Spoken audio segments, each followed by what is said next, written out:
Hello everybody, welcome back to the channel. My name is Refire, and today we're going to be doing another Deep Rock Galactic build guide.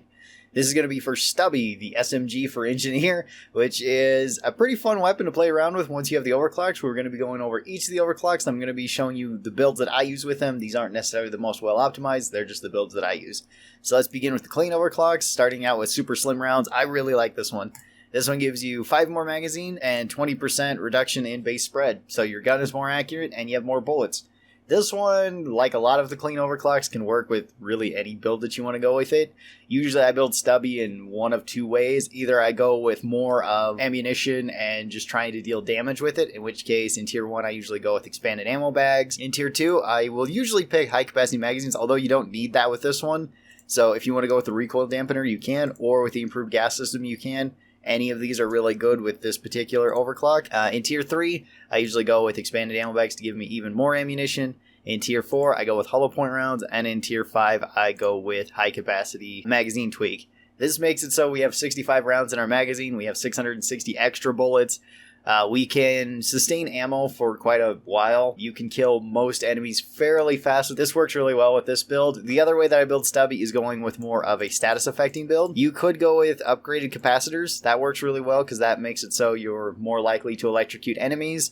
That's usually what I go with in this case. In tier 2, again, any of these are perfectly fine. Whatever you find to be the most useful to you, take that. In tier 3, I will usually go with expanded ammo bags again, just so that we get extra ammo. In tier 4, I'll go with conductive bullets. This is just so that we can deal extra damage when we've electrocuted an enemy, or if they're under the effect of an IFG grenade from a scout. And then tier 5, I go with electric arc. This just makes it so that we can jump our lightning to another target. This way we don't have as much ammunition, and we will be needing to reload more often, but we can stats affect enemies quicker than we normally would. Our next clean overclock is well-oiled machine. This gives us faster rate of fire and a faster reload time. This one's also really good. You can build it however you'd like. You could go with the more ammunition build, you could go with a higher damaging build, or you could go with more of a status affecting electricity build. If you want a higher damaging build, you could go with something like increased caliber rounds, improved gas system if you want a really high rate of fire to have lots of DPS.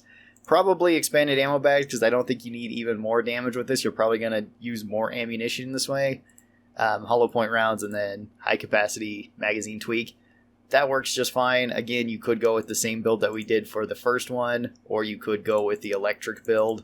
Any of those are fine for this one. Alright, our first balanced overclock is Em Refire booster. This gives you more electricity damage. This one's probably my favorite balanced overclock, or one of my favorite overclocks for this gun, because it feels like such a bonus to it. The only downside for this one is that you get an increased base spread by 50%. This can be somewhat mitigated by taking the recoil dampener in tier 2 if you really feel like that's necessary. And that's usually what I do for this, because I will take the higher magazine down here. And this one I usually do build for the higher ammo and for more damage. So I build more like this. More ammo, recoil reduction, more ammo. Bonus damage to weak points, although you could go with conductive bullets if you want to do that too. That works just fine.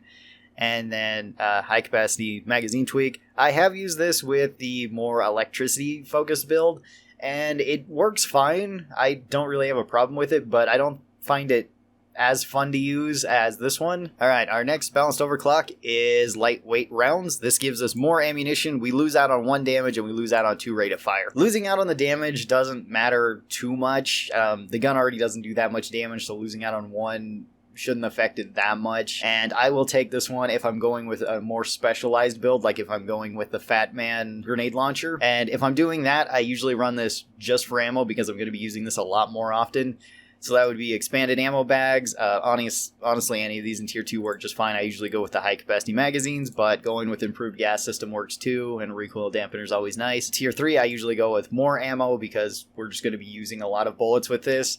And then I usually go with conductive bullets and turret arc for this one. You could go with the high capacity magazine tweak if you like, but I usually go with the electricity here just so that I can kind of apply electricity to enemies, so that way it will slow them down and deal damage over time. If I'm not doing that, then I usually go with more electricity with this one, because it just works a little bit better that way. So I go with upgraded capacitors, improved gas system, expanded ammo bags, conductive bullets, and the electricity arc. that's the usual way that I build this. I find that I have enough damage, and then the electricity will do the majority of the rest of the damage, and then my teammates can also do damage on top of that. Alright, now we've got the unstable overclocks, which these two I honestly don't use all that much. First up we have turret arc. This makes it so bullets from your submachine gun hitting a turret applies electricity damage over time to the turret, as well as slows and then deals damage to everything around it in a 2-meter radius. And so long as your turrets are close enough together, you can have an arc that goes back and forth between them, dealing high damage to all enemies and allies. So if your allies aren't aware of this, they soon will be. You lose out on rate of fire and you lose out on the maximum ammo. So for this one, I usually just go with more ammunition so that I could hit the turrets more often and use it more as a status effect. And I rely more on the turrets then. So I will go with high capacity magazines. Again, any of these in tier 2 are fine. I usually go with the high capacity magazine though. More ammo in tier 3, conductive bullets in tier 4, and then you can either go with the high capacity magazine tweak or with the electricity arc. Either of them work. I usually go with electricity arc. You might as well keep the electricity theme going, I guess.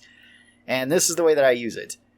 With this, I always use 2 turrets as well. I never just use 1 turret so that I can actually make use of the electricity arc. And then our last overclock is turret Em Discharge. This makes it so if a bullet from your submachine gun hits a turret, it will trigger an explosion that deals damage to all enemies and fears them within a 5-meter radius, as well as electrocuting them. This does have a cooldown, and then you lose out on damage as well as your magazine. This one can be kind of useful because the fear is really good. For this one, you can run 2 turrets, although I think I usually like running 1 turret with this, just so that I can go with more damage on the 1 turret. And for this one, again, I usually go with more ammunition so that I can trigger it more often, and then rely on the turrets dealing the damage, or my secondaries dealing the damage, or my teammates dealing damage. So in tier 1, I usually go with expanded ammo bags. I go with high capacity magazine in tier 2, but again, any of these are fine. I go with expanded ammo bags in tier 3, conductive bullets in tier 4, and then I usually go with high capacity magazine tweak in tier 5. This just lets me hit my turret a little bit more often so I can keep using the turret discharge, and then I have enough bullets just to spray at enemies if I want to. You could go with electricity build with this too. It works just fine. I wouldn't really recommend going with the damages here because you just don't get a whole lot out of it. You can either break even, but your submachine gun's already not doing tons of damage, and at 11 damage, you're not really hitting any breakpoints or anything, so I find it just to be better to go with the more bullets and just try to use the effect of the overclock. If you guys are new here and you haven't already, be sure that you get subscribed. That way you get notifications whenever I post these videos. Thank you guys so very much for doing that. I really do appreciate it. Special thanks to all the supporters of the channel. These are my members over here on YouTube and my patrons. If you would like to be a part of that, there are links down in the description below. And if you would like to see my other Deep Rock Galactic build guides, be sure to click over here on this video. That'll take you to a list full of them. Thanks, and I will talk to you guys next time. Bye!